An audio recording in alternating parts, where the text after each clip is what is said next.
Hello YouTube, Reseller Mom here. Welcome to today's video. This is going to be a very quick video on the ins and outs, what to do if you receive a suspected IP violation. So suspected violations are when pretty much the computer tracks you down. So you've used a word somewhere in your listing, or you're on a listing that has used a word that has now become flagged, and you have a suspected warning on your account health dashboard. There are certain things that definitely will trigger. I know like CBD is one, antibacterial, COVID. There are some words that they just don't want you to use poorly. They got overused, or they're not allowed to be sold, or whatever the case may be. Most of the time, the ones that I receive are brand related. They don't like the brand that I am using, and it has to do with bundles and making my own listings, etc. So what can you do? Most of my instructions here are if you are the brand owner and you can go in and edit the listing, but I do have some options. They're not very good. If you're not the owner of the listing, sirens, you have to wait for the owner or whoever has rights to edit the listing to get it fixed. And if they do, then it will just automatically come off your dashboard, which is nice. So what do they look like on your account health dashboard? It's this first one here. It's not a huge ding. It's not really, you never want to ignore anything on Amazon ding wise, but it's not up there in terms of high priority. So this one today that I got hit with was Star Wars. And I need to start making a list of this. You know what? That's what I'm going to put. I'm going to put on my little list a list of words to stay away from for our bundle group, because that is good to know. I do a lot of licensed bundles that have different things in this, and this is obviously a Star Wars one. I love Star Wars. I love, well, not the new movies that came out, but the older ones, and like The Mandalorian. I even like the Bounty Hunter one, but anyhow, Star Wars. You need to pay attention to this. Exactly like this got flagged. What didn't get flagged is Star Wars, one word, or Star War. Now it's skirting around. It's the gray area of Amazon, but let me tell you, I have had some ins and outs with Spider-Man. Spider-Man with a dash, Spider-Man one word, Spider-Man two words. You get what I'm saying here. So what do you need to do? You need to go edit the listing is what I need to do in this case. But we're going to go ahead and click on this submit appeal. It used to be that if you went and deleted this out of your inventory, it went off of this dashboard. And what I'm finding is I've helped a few people and they've deleted it and it didn't go off their dashboard anymore. So same with toy compliance paperwork. If you're in this screen and you go down a little bit further, there's toy compliance paperwork. It used to be when you deleted the ASIN out of your inventory, it used to disappear off your screen, and it's not. And I opened up a case just to test the toy compliance paperwork yesterday. They got back to me today, and they said basically it will just fall off when it falls off. There's no actions that I can do to make it go off. And I don't have it in my inventory, so there's nothing to worry about. All right. When it's a suspected IP complaint, the listing most likely still stays active, so it's still going to be for sale. Sometimes it's not. And then you get these little rankings, like this is a medium repeat violation. Yeah, I'm a repeat violator. I'll be honest. I do a whole bunch of things that are wrong. It does say the listing was removed in this case. So listing removed. I want to say there's a few instances where that listing does not get removed, but might be wrong on that one. I might be thinking of something else. All right. You're going to hit that submit appeal. And it goes through the verbiage here that you've been identified, suspected. Why is this happening? We wanted to protect brands and have authorized trademarks and this and that and the other. You could read the fine print if you want. The down below blurb underneath that says, how do we address? They need to be listed under the correct brand name. If you acknowledge the detail page contains the trademark and edit the listing, you can remove the trademarked term from the detail page entirely, for example, from the title, bullet points, and description.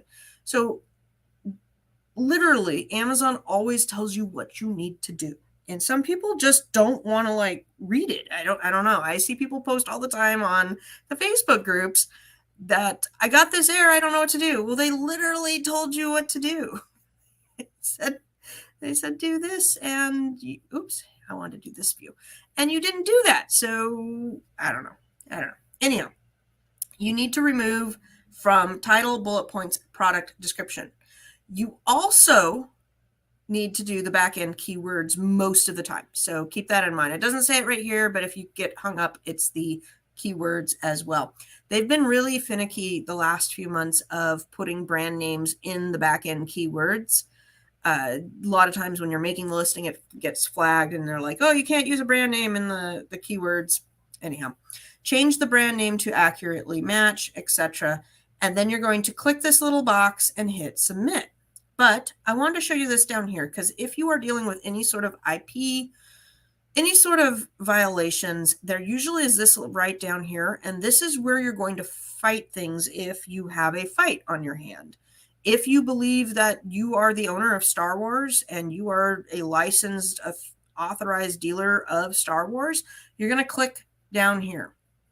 And when you do that, you need to either say, I'm an authorized rights owner to use this brand, or my listing is unrelated to the brand listed in the reason column. So I have, what was it? Everybody got hit with using the word one, O-N-E, because O-N-E is a brand name for about 3 or 4 different brands. It's a pretty common brand name. And everybody who had any listings that had the word one in the listing got flagged and got one of these, and it was a debacle for a couple of days. But you would click this, my listing does not have anything to do with that brand. And then you might have to submit proof on that one. I don't remember. For the one that says you are an authorized right, you're going to hit submit, and it's probably going to ask you for that paperwork, giving you authority to list under that brand, which you would get from either the manufacturer, the brand, the distributor, the proper paperwork. All right. In this case, I needed to go and fix my listing. So you go into edit, you're going to go to vital information, fix the title. You're going to go into description, get all of the Star Wars fixed up, and keywords. And let's see here, description, bullets, title, keywords. I like to go up here and control F and then type in the word that I'm looking for. In this case, it was wars. And I had 16 uses. So then systematically go through, and I just took out the space. I did Star Wars, one word. I skirt the gray area all the time in listings and bundles. And if you do want to learn more about bundles and everything, the link to join our bundle group is down below. Shameless plug. But we go over a lot of this stuff in depth. And like I said, we're going to have a list of words to stay away from, etc. So you get all that as things develop. So next, we're going to go through and we're going to go back to that page, which was right here. We're going to click, yes, I have updated my listing.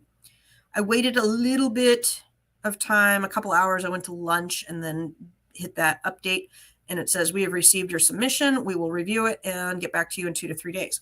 Now, if you go to the product detail page, it may not be updated, but to check for the updates, go and click the edit button again. And if it looks like it's been updated on the edited version, you're good to go. If it still looks like, it may still look like live wise, it's not like the edits didn't go through. Don't freak out, because that's what I did. I'm like, oh my gosh, my edits aren't going through. And I waited and I putzed and I'm like, oh, okay, it just is in this limbo stage and they need to go in and approve it. So once once you do this and they verify that you changed the word and you're not violating anymore, they just automatically activate it again. You get an email about it that you've been reinstated. Thank you for clearing up your violation. Now, if you are not the brand owner and or maybe you deleted the product, I'm just throwing out other ideas because, maybe you cannot edit the listing for whatever reason.